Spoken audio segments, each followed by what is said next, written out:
Tomorrow, there is going to be a regular season Major League Baseball game bright and early. We'll probably bring you in-game live opportunities here on the early line because opening day, semi-opening day, happens in Seoul, South Korea between the San Diego Padres and the Los Angeles Dodgers. We'll get a small preview and breakdown of semi-opening day in just a moment. We'll look at everything around MLB with Craig Mish right here, right now, live on this Tuesday on the Early Line. Our MLB insider across the SportsGrid network, the host of Newswire, in a little bit less than 50 minutes, starting at 11 a.m. Eastern Time. Craig, does it feel like Christmas morning for you tomorrow, bright and early in South Korea?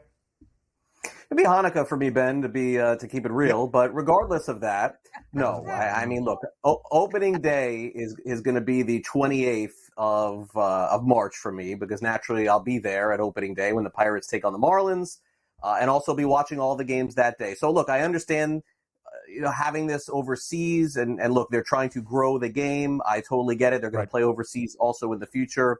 But look, I mean, for me to get up at 4 a.m. or whatever it is to watch opening day, I think I'll probably catch the last couple of innings. Let's just put it that way. So, Craig, as we get ready for semi-opening day in Seoul, 6:06 a.m. Eastern Time, first pitch between the Dodgers and the Padres. We'll give you the expected opening day starters for both L.A. and San Diego in a moment. A former Padre, in fact, the reigning NL Cy Young Award winner, remains in the National League West, but goes from Southern California now to the Bay. Blake Snell, late last night, signing a 2-year deal worth $62 million with the San Francisco Giants. Just a few days away from semi-opening day, just over a week away from true opening day in Major League Baseball. Craig, how did this deal between the Giants and Snell come together? Well, we waited a long time for this to happen. We got Josh Dobbs signed before Blake Snell. These are things you couldn't have predicted several months ago. Look, the Giants clearly a couple of years ago, when they reached out and they tried to get Aaron Judge and they tried to get Carlos Correa, it seems like they were trying to just sign guys. And generally speaking, it was obvious that they had money to spend. So Snell ends up going to the Giants. He doesn't get the long-term deal that he wanted. He gets a shorter-term deal. There's an opt-out after the first year. There's no question that this is not a huge win for Blake Snell because the guaranteed money is nowhere near $200 million. But at the same time, does he make the Giants better? Absolutely. Could I see in a year or two us looking back and saying the Giants spent foolishly this offseason? I could see that too. But they're in a desperate situation. They're looking at the Arizona Diamondbacks. The Diamondbacks are better. They're looking up at the Dodgers. The Dodgers are better. The Padres, I mean, I guess you could probably say they're a little bit better than them. I'm not even positive of that. Pressure is real in San Francisco to win, and therefore they added Chapman. They added Snell. They also added Jorge Soler, but it ain't Aaron Judge. That's for sure. No. And by the way, you take a look at that ballpark. I mean, Snell's a fantastic pitcher as is. He doesn't need any more help with that true pitcher's ballpark. Let me just bring up this thought process again around opening day. I love Major League Baseball. I love the pageantry of opening day where everybody plays. Let me ask you this question, because I know it is about money, but why couldn't we have still opened this series on opening day and still have been in South Korea? Like, well, the travel coming back, we'll give them an extra day off here. I think it would have been an awesome, crowning jewel of Major League Baseball on true opening day to have this series played with two big teams in South Korea. Why can't we do that? And why do we play it a week ahead of time? It takes the steam out of everything and catches people off guard. Oh, the season actually started today. No, it doesn't. It's really 8 days later. What's the deal with that, Craig? Yeah, I mean, they did it just for you, Donnie, just to get you upset to talk about it here exactly. on the show. Yeah, I mean, it worked. Yeah. I mean, it ended up working. I mean, it made you get a haircut, too. So, I mean, look, in the end, I think when you look at this, there's no question, Donnie, that we all want things to be the way they used to be. We just have to kind of get used to that. I mean, the NBA has a play-in tournament. Can you imagine talking about this 10 years ago? Like, the NBA is going to have extra teams playing, and some of them will get in, some of them will get out, and when they get in, they're not even at the top, they're at the bottom. Look, this is just more games, more money, more ways to engage fans across the world. And Donnie, to answer your question, why do they have to have so much time in between? It is the travel time. That's why. I mean, the body clocks, that's a real thing in sports. It's the reason why on shows during the football season, we'll talk about going from East Coast to West Coast. That's in a day. I mean, this is going so far out of the country that they got to come back and play another 160 games. So I get it from that perspective. We just are not going to have things the way they used to be. We just have to get used to it.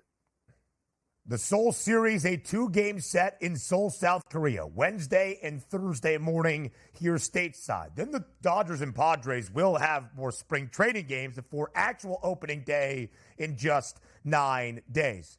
Donnie, I heard that Rob Manfred is stepping down as MLB commissioner in 2029 if you want to make a run at that job opening. Until then, just be happy that we have baseball on the diamond, and let's focus on the actual game itself. The new acquisition, the ace of the staff for LA, not Shohei Ohtani, not Yoshinobu Yamamoto, who will pitch in game number 2. Tyler Glasnow gets the opening day start for LA. He will face off against Yu Darvish on the other side. And Craig, as we anticipate for probably most of the 162 that LA will play this year, they are booked as a hefty favorite, minus 192 for the first game of 2024 in Major League Baseball. As you focus on the actual game itself, how do you see the season starting for both the Padres and the Dodgers? Well, it's early season. It's not a forgivable environment. You don't know what is going to happen when they're playing there. If I'm not mistaken, I think the bullpens in this stadium, if I'm understanding this correctly, you can't watch the game from the bullpens. You have to watch it on TV. It's under the stadium. So there's going to be a lot of bizarre happenings. Are guys going to get amped up to come into the end of the game after they've been watching the entire game on TV? I'm not so sure. These games could be sideways. I wouldn't have any betting interest on this. The only thing that I could tell you is Glasnow in terms of his strikeout props. That's something that could potentially interest me because, again, the batters are going to be behind the pitchers. And in this spot, a real advantage, I would think, goes toward the pitchers in this 2-game series. So I think Glasnow should have success. But, I mean, guys, this game could be 2-2 or 1-1 in the 7th inning. So it's not a side necessarily. And plus, everyone is in love with the Dodgers right now. It's like almost taking the Yankees in the early part of the season. So not a ton of value, I would say, laying a minus 200 on opening day. Yeah, FanDuel has a couple of neat prop bets there for the in-game for tomorrow morning and Thursday morning. Probably should be a lot of fun to watch. But if we just take a look at Shohei Ohtani, he is the superstar. He is going to be on display in that Dodger uniform, and we're expecting big things out of him this year. Home runs here, 39.5 on the season. To be the home run leader, a 9-1 price. And obviously here, the RBI leader at 15-1. He's going to be protected in this lineup, which means he'll see pitches. What do we expect this year out of Shohei Ohtani for you, Craig?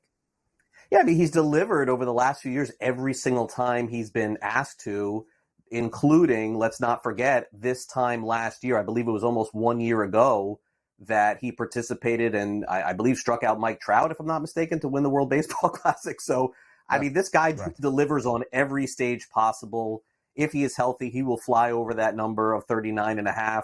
That's a really high number, guys, by the way, for a home run prop. But look, all he's got to do is focus on designated hitter the whole season.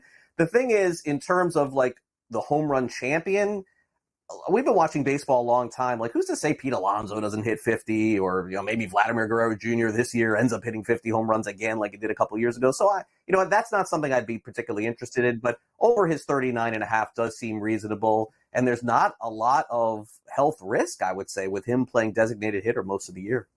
Yeah. He is not going to pitch. We know that. He will not be on the bump until at least 2025 for the Dodgers. And because of that, he is not the favorite to win the National League MVP award, fourth best number at plus 950, behind two of his teammates, Mookie Betts and Freddie Freeman, and then Ronald Acuna Jr., the reigning NL MVP winner, is the favorite entering this season at 5-1. You saw the win total for the Dodgers, 103.5. You saw their price to win the National League West, minus 600. It is World Series or bust at Chavez Ravine this year for LA. Craig Mish, we appreciate the time. We'll talk later this week here on the Early Line and see you on Newswire in 40 minutes. Back on TEL in just a few.